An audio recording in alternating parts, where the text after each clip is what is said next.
আমেরিকার এক বিচিত্র মিউজিয়াম, যেখানে রাত হলেই জেগে ওঠে প্রাগৈতিহাসিক সিংহ, ডাইনোসর থেকে শুরু করে মায়ান সভ্যতার লিলিপুট, কলম্বাস, রোমানদের দুর্ধর্ষ নেতা ও আমেরিকার ২৬তম রাষ্ট্রপতির সাথে প্রাচীন ইতিহাস। এই সবকিছুর থেকে অজানা ল্যারি নাইট গার্ড হিসেবে এখানে কাজ করার সুযোগ পায়, কিন্তু সে জানতো না তার জন্য কি অপেক্ষা করছে। তো আজ নিয়ে এসছে আমাদের সকলের প্রিয় movie night at the museum part 1। এই লোকটাকে দেখছো, এর নাম ল্যারি। কোনো নির্দিষ্ট চাকরিতে মন বসে না তার, নেই কোনো ক্যারিয়ার গড়ার তাড়াহুড়ো। নেশা একটাই, কোনো টেকনোলজি ব্যবহার করে আবিষ্কার করতে চায় একটা যন্ত্র। এর জন্য সে বারবার বদল করতে থাকে অ্যাপার্টমেন্ট, যা 10 বছরের ছেলে নিকের জন্য একেবারেই ভালো উদাহরণ নয়। এমন খামখেয়ালি স্বভাবের জন্য স্ত্রী এরিকার সাথে তার ডিভোর্স হতে চলেছে। অবশ্য মডার্ন বউ জুটিয়ে নিয়েছে বয়ফ্রেন্ড, যার নাম ডন। 12টা দেশের পুলিশ যাকে খুঁজছে সেই ডন নয় কিন্তু। ল্যারির একমাত্র সন্তান নিকের সমস্ত দায়িত্ব এখন এরিকার হলেও প্রতি সপ্তাহের বুধবার এবং প্রতি অল্টারনেট উইকেন্ডে সে ল্যারির সাথেও থাকে। তবে ইদানিং নিক ল্যারিকে বেশ অবাক করে দিয়েছে, কারণ তার লক্ষ্য ছিল হকি প্লেয়ার হওয়ার, কিন্তু এখন সে হতে চাইছে একজন বন্ড ট্রেডার। কারণ সে দেখেছে ডনের কত বড় অফিস, তাই ছোট্ট নিকও চায় তার একটা বড় অফিস হোক। এইসব শুনে ল্যারি খুব চিন্তিত হয়ে পড়ে। তার মনে হয় নিক ইদানিং হয়তো ডনকে নিজের আদর্শ মেনে চলছে। এই অবস্থায় নতুন চাকরির জন্য মরিয়া হয়ে ওঠা ল্যারি কাজ পেল American Museum of Natural History night guard হিসেবে।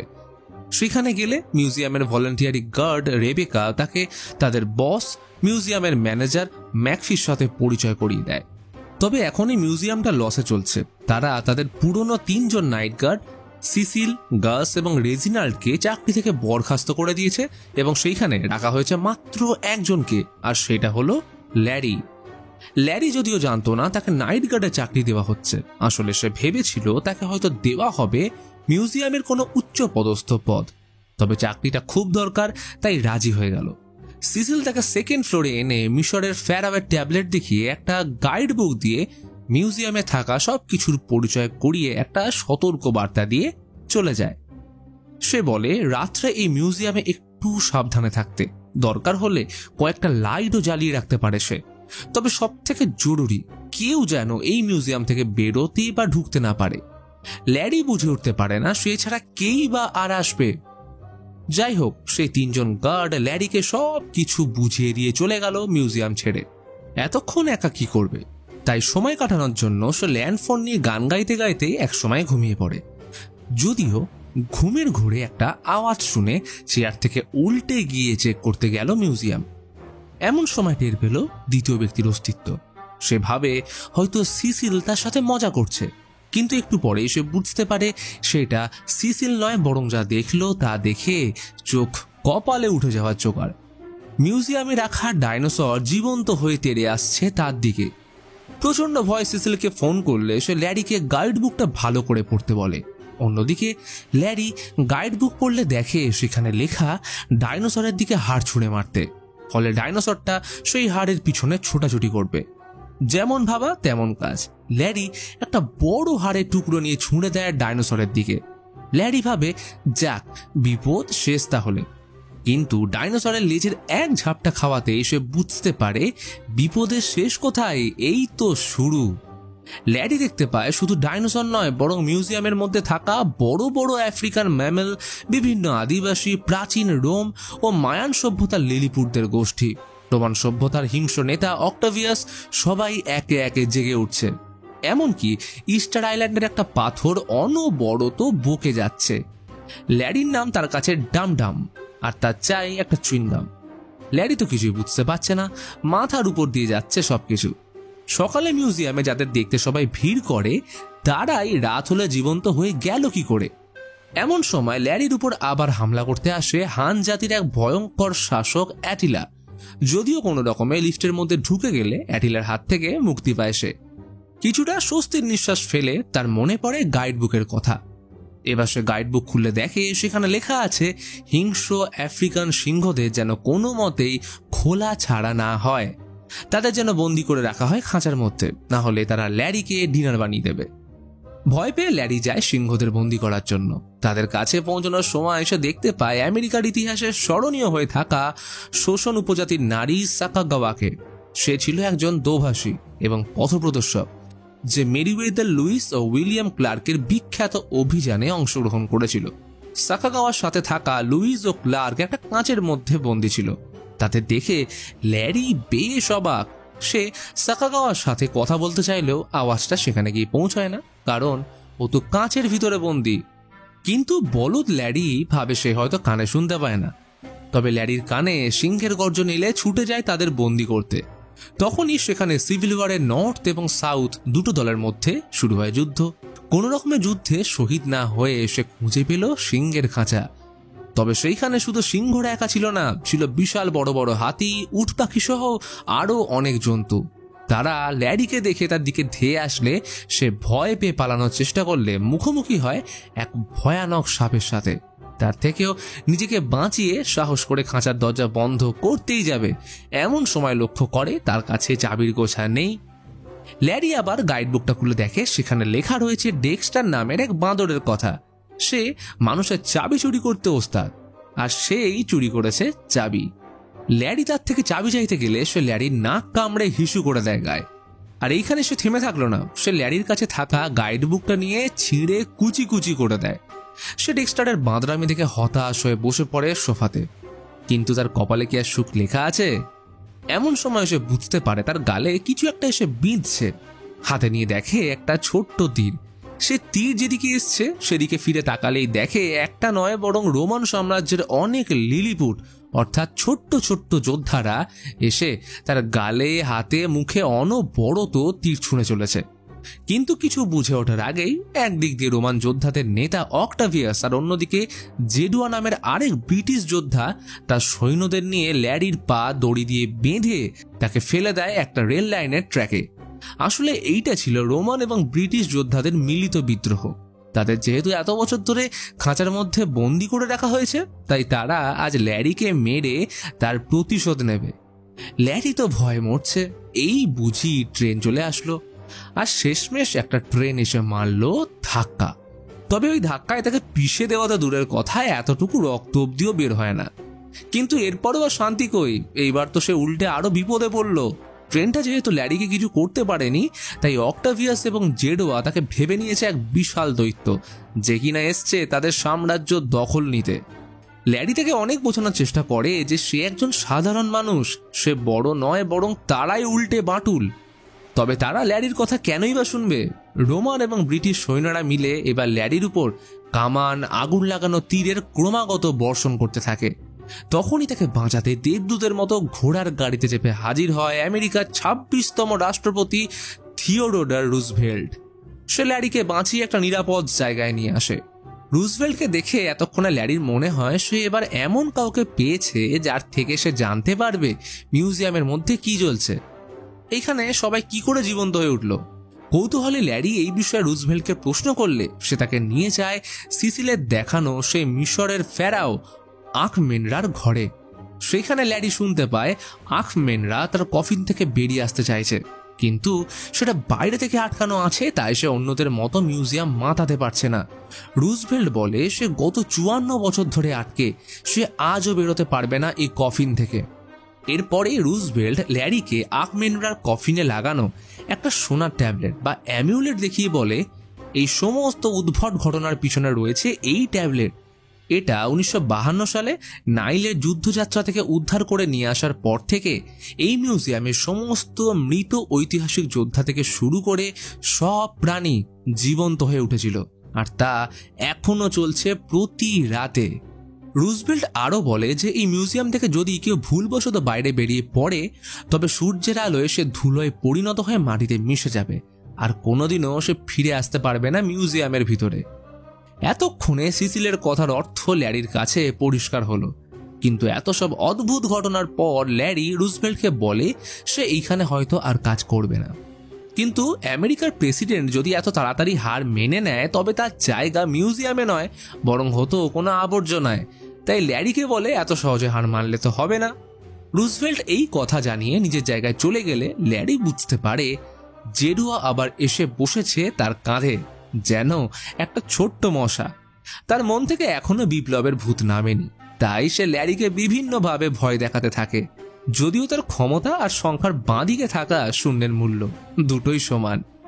ইতিমধ্যে প্রায় ভোর হয়ে এলে সবাই নিজের জায়গায় চলে গেলে মিউজিয়াম হয়ে গেল শান্ত, যেমনটা আগে ছিল। সিসিল তার দুজন সঙ্গীকে নিয়ে ল্যারির সাথে দেখা করতে এলে ল্যারি তাদের স্পষ্ট জানিয়ে দেয় সে নিজের জীবনের ঝুঁকি নিয়ে এই কাজ করতে পারবে না। এই বলে সে মিউজিয়াম থেকে বেরিয়ে যেতেই দেখে মিউজিয়ামের বাইরে দাঁড়িয়ে আছে নিক এবং ডন। সে ডনের সাথে ল্যারির নতুন চাকরি সম্পর্কে জানতে এবং মিউজিয়াম দেখতে এসছে। বাবা নতুন চাকরি পেয়েছে, তাই নিক ভীষণ খুশি। নিক মিউজিয়ামের ভিতরটা ঘুরে দেখতে চাইলে ল্যারি তাকে বলতে পারে না যে সে এই চাকরিটাও ছেড়ে দিয়েছে। নিজের ছেলেকে খুশি হতে দেখে তাই ল্যারি আবার ভিতরে গিয়ে বস ম্যাকফির হাতে পায়ে ধরে আবার চাকরিতে জয়েন করে। তবে এখন সমস্যা হচ্ছে, এই মিউজিয়ামের গার্ড হতে গেলে দরকার সেই গাইড বুকটা, যেটা ডেক্সটার ছিঁড়ে দিয়েছিল। তাই সিসিলের কাছে একটা এক্সট্রা গাইড বুক চাইতে গেলে সে বলে গাইড বুক নয়, বরং ল্যারির উচিত ইতিহাস বই পড়া, যাতে এখানে থাকা সব কিছুর ব্যাপারে সে ভালোভাবে জানতে পারে। সিসিল চলে গেলে রেবেকা এসে বাচ্চাদের বিভিন্ন প্রাণী, বিভিন্ন যোদ্ধাদের ইতিহাস বলতে থাকলে ল্যারি রেবেকার থেকে সাকাগাওয়া এবং বাকিদের সম্পর্কে জানতে চায়। ল্যারি জানতে পারে রেবেকা প্রায় 4 বছর ধরে সাকাগাওয়াকে নিয়ে রিসার্চ করছে এবং সে প্রায় একটা 900 পাতার বইও লিখেছে, যা শুনে ল্যারির বিশ্বাসই হয় না। কথার মাঝে মাঝেই সে রেবেকার থেকে হানেদের সম্পর্কেও জানতে পারে। এরপর সে লাইব্রেরিতে গিয়ে পড়তে থাকে ইতিহাসের একের পর এক বই। কম্পিউটারে দেখতে থাকে ইস্টার আইল্যান্ড রোমান সাম্রাজ্যের ইতিহাস। সন্ধে হয়ে এলে সে আবার মিউজিয়ামে যাওয়ার প্রস্তুতি নিলে সিসিল সহ বাকি দুজন আবার তার সাথে দেখা করতে আসে। তারা শহর থেকে চলে যাবে, তাই নতুন বন্ধুকে বিদায় জানাতে এসছে। ল্যারি সিসিল এবং গাসের সাথে ব্যস্ত হয়ে পড়লে রেজিনাল্ড সেই ফাঁকে মিউজিয়ামে চাবির একটা ছাপ সাবানে বসিয়ে নেয় লুকিয়ে, কিন্তু কি উদ্দেশ্য তা শুধু সেই জানে। রাত হয়ে এলে আবার মিউজিয়ামে সবাই জেগে উঠলে আজ সে প্রথমে ডাইনোসরকে রিমোট কন্ট্রোল গাড়ির মধ্যে হাড় দিয়ে তাকে শান্ত করে। এরপর একে একে সব কাজ করতে লাগলো। যেমন আদিবাসীরা পাথর দিয়ে আগুন ধরানোর চেষ্টা করছিল, তাদের গ্যাস লাইটার দিয়ে দিল। জেডিয়া এবং অক্টাভিয়াসকে বুঝিয়ে ডেক্সটারকেও নকল চাবি দিয়ে বোকাবানি সবটাই ম্যানেজ করলো। এক সময় ল্যারি রুজভেল্টের সাথে দেখা করলে রুজভেল্ট বলে সে সাকাগাওয়াকে অনেক দিন ধরেই ভালোবাসলেও তাকে কোনো দিনও এই বিষয়ে বলে উঠতে পারেনি। রাত গড়িয়ে এলে ল্যারি পৌঁছায় অ্যাটিলার কাছে। সে পড়েছে যে হান জাতিরা ম্যাজিক ভালোবাসত। তখনই সে তাদের বিভিন্ন রকমের ম্যাজিক দেখাতে থাকলে তাদের প্রথমে তো ভালো লাগে, কিন্তু যখনই তারা এই ম্যাজিকের ট্রিক সম্পর্কে জানতে পারে অ্যাটিলা পুরো গোষ্ঠী নিয়ে ঝাঁপিয়ে পড়ল ল্যারির উপর। বেচারা ল্যারিকে অ্যাটিলার সৈন্যরা চ্যাংদোলা করে দুদিকে ছিঁড়ে জ্যান্ত মেরে ফেলার পরিকল্পনা করলে তখনই কিছু আফ্রিকান ম্যামেল চলে আসতেই অ্যাটিলার সৈন্যরা ভয়ে পালিয়ে গেলে ল্যারি বেঁচে যায়। তবে প্রথমে সবকিছু ঠিকঠাক থাকলেও ল্যারি দেখে আজকে কালকের থেকেও ভয়ঙ্কর অবস্থা, কারণ ম্যামেল, আফ্রিকান লায়ন সবাই পালিয়েছে খাঁচা ছেড়ে। উত্তাল সমুদ্রের মতো মাতিয়ে বেড়াচ্ছে মিউজিয়াম। ল্যারি বুঝতে পারে এই সব কিছু ডেক্সটারের কীর্তি, সেই সবার চাবি খুলে দিয়েছে। তাই সে তার পিছু করার সময় দেখে আরেক কেলেঙ্কারি। মিউজিয়ামের মধ্যে বিভিন্ন লিলিপুট গোষ্ঠীদের মধ্যে লেগেছে ভয়ানক যুদ্ধ, আর ডেক্সটার এই ফাঁকে একটা জানলা খুলে মিউজিয়ামের বাইরে যাওয়ার পরিকল্পনা করছে। তখনই দেখে আরেক কাণ্ড। আদিবাসীগুলো গ্যাস লাইট দিয়ে এমন আগুন জ্বালিয়েছে তাদের পুরো শরীরটাই জ্বলতে শুরু করেছে। তাই কোনো রকমের সে ফায়ার এক্সটিংগুইজার দিয়ে তাদের আগুন নেভায়। কিন্তু এরপরেই একটা আদিবাসী লোক জানলা খোলা দেখে সেদিক দিয়ে বাইরে বেরিয়ে যায়। ল্যারি তখনও ডেক্সটারের থেকে চাবি নিতে ব্যস্ত। অনেকক্ষণ ধরে ডেক্সটারের সাথে এই মারামারির পর অবশেষে রুজভেল্ট এসে তাকে আবার বাঁচায়। সে ডেক্সটারের থেকে চাবিটা নিয়ে দিয়ে দেয় ল্যারিকে। যদিও আজ এই ঘটনা এতটাই বিগড়ে গেছে যে ল্যারি আর কিছুতেই এই চাকরি করতে রাজি হয় না। সে মিউজিয়াম ছেড়ে বেরোতেই যাবে, তখনই দেখতে পায় মিউজিয়ামের একটা জানলা খোলা রয়েছে, আর সেই জানলা দিয়ে বাইরে বেরিয়ে গেছে একটা আদিবাসী। ইতিমধ্যে ভোরের প্রথম আলো ফুটতে চলেছে, তাই ল্যারি তাড়াতাড়ি সেই আদিবাসীটাকে বাঁচাতে গেলেও কোনো লাভ হয় না। সূর্যের আলো পড়ে ধুলোর মতো মাটিতে মিশে যায়, আর পর মুহূর্তেই একটা স্যানিটেশন ভ্যান এসে সেই ধুলো পরিষ্কার করে দেয় রাস্তা থেকে। দূর থেকে এইসব তামাশা দেখতে থাকে ল্যারি। সকালে নিক আসে তার বন্ধুদের সাথে মিউজিয়াম ঘুরতে। কিন্তু তার জন্য অপেক্ষা করছিল একটা সারপ্রাইজ। সে দেখে ম্যাকফি ল্যারিকে চাকরি থেকে তাড়িয়ে দিচ্ছে, কারণ সে তার দায়িত্ব ঠিকমতো পালন করতে পারেনি। বন্ধুদের সামনে বাবার এই অপমান দেখতে না পেরে সে ল্যারির উপর রাগ করে বেরিয়ে যায় মিউজিয়াম থেকে।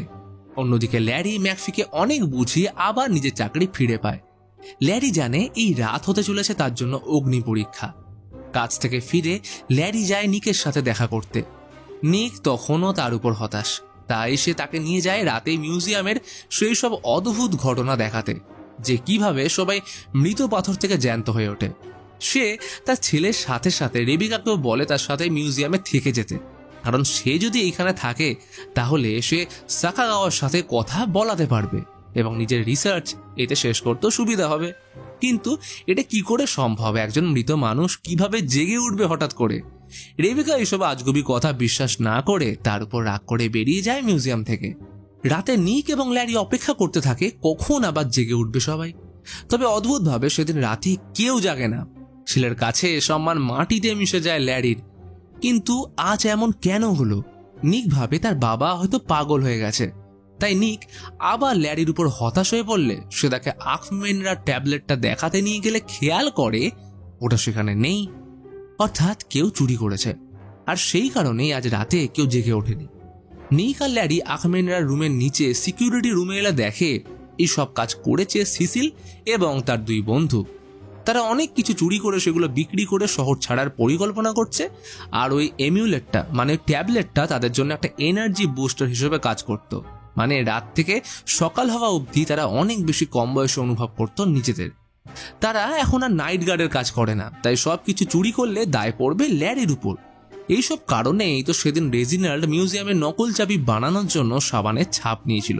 কিন্তু তাদের এই মহৎ কাজে বাধা দেয় ল্যারি আর নিক। তারা নিককে ল্যারির বিরুদ্ধে মগজ ধোলাই করতে থাকলে সে তাদের কথা না শুনে বাবার কথা মতো ওই আখমেনরা ট্যাবলেটটা সক্রিয় করে সেটা নিয়ে ছুটে পালায়। সিসিল এবং বাকি দুজন রেগে ল্যারিকে তখন মারতে থাকে। তাকে ধরাশায়ী করে দেওয়ার পরে নিকের হাত থেকে ট্যাবলেট ছিনিয়ে ফ্যারাওয়ের রুমে লক করে পালানোর চেষ্টা করলে ল্যারি রুজভেল্টকে আবারও সাহায্যের জন্য ডাকে। কিন্তু সে এইবার তাকে সাহায্য করলো না, বরং মোটিভেশন স্পিচ দিয়ে চলে গেল।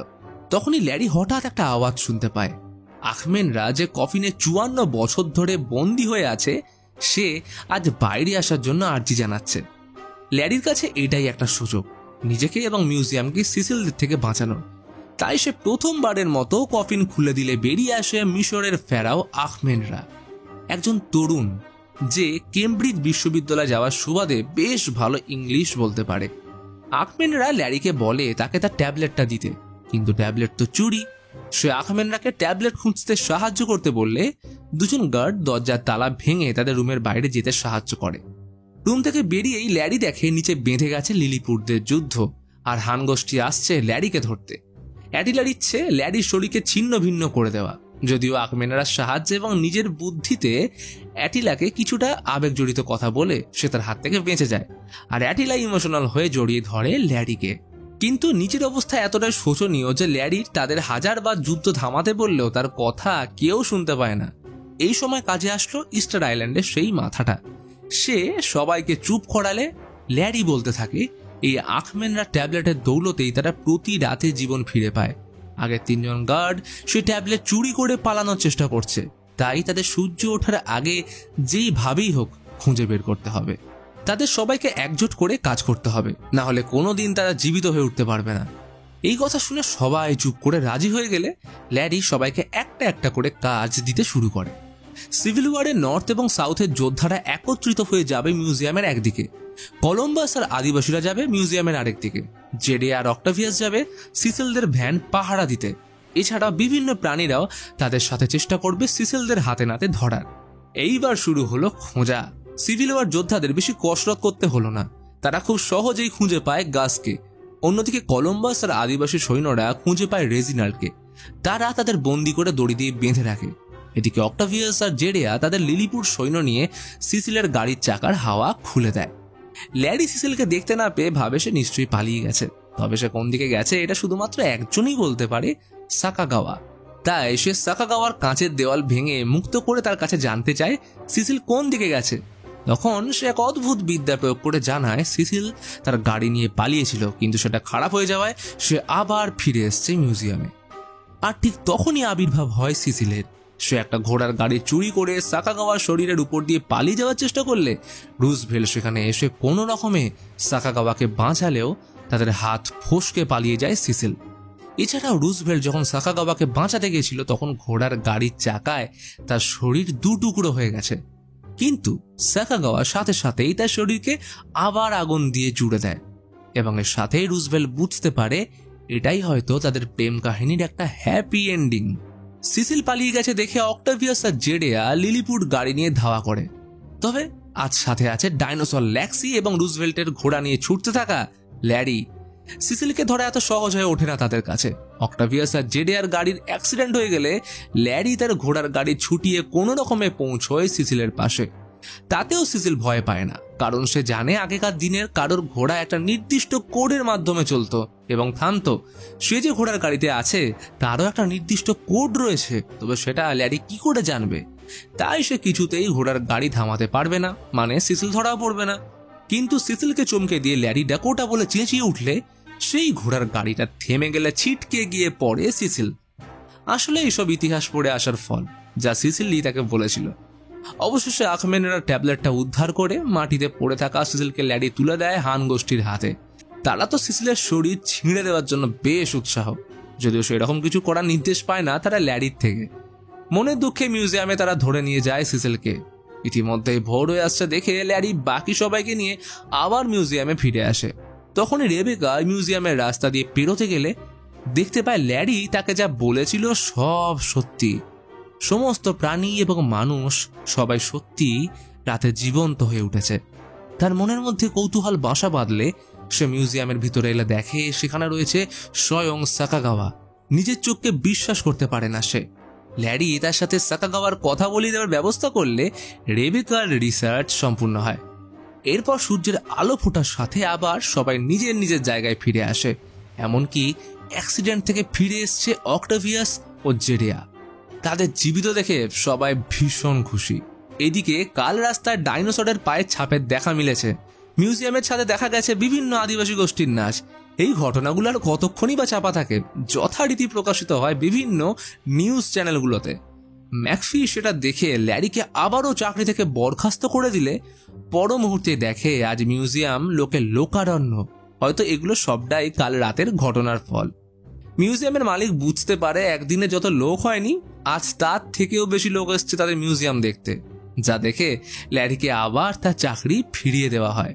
অন্যদিকে নিকের স্কুলের ক্যারিয়ার ডেতে এসে সে এইবার তার বাবাকে আমন্ত্রণ জানায়। ল্যারি নিকের সব বন্ধুকে বলে যে মিউজিয়ামে সে কাজ করে সেটা কোনো সাধারণ মিউজিয়াম নয়, বরং সেখানে ইতিহাস জেগে ওঠে প্রতি রাতে। সেদিন ল্যারি নিককে নিয়ে মিউজিয়ামে এলে দেখে আজ আর কেউ যুদ্ধ করছে না, বরং সবাই মেতে উঠেছে নিজেদের মধ্যে খেলায়, নাচে, গানে। কেউ খেলছে ফুটবল, আবার কেউ খেলছে ফায়ার এক্সটিংগুইজার নিয়ে। আর রুজভেল্ট সে এখন পেয়েছে তার জীবন সঙ্গিনী সাকাগাওয়াকে। আর এইখানেই শেষ হয় নাইট অ্যাট দ্য মিউজিয়ামের পার্ট 1 এর কাহিনী। এইবার যদি তোমরা এর সেকেন্ড পার্ট দেখতে যাও অবশ্যই কমেন্টে জানাও এবং আমাদের সাথে জুড়তে হলে চ্যানেলে সাবস্ক্রাইব করে আমাদের পাশে থাকো। দেখা হচ্ছে পরের ভিডিওতে।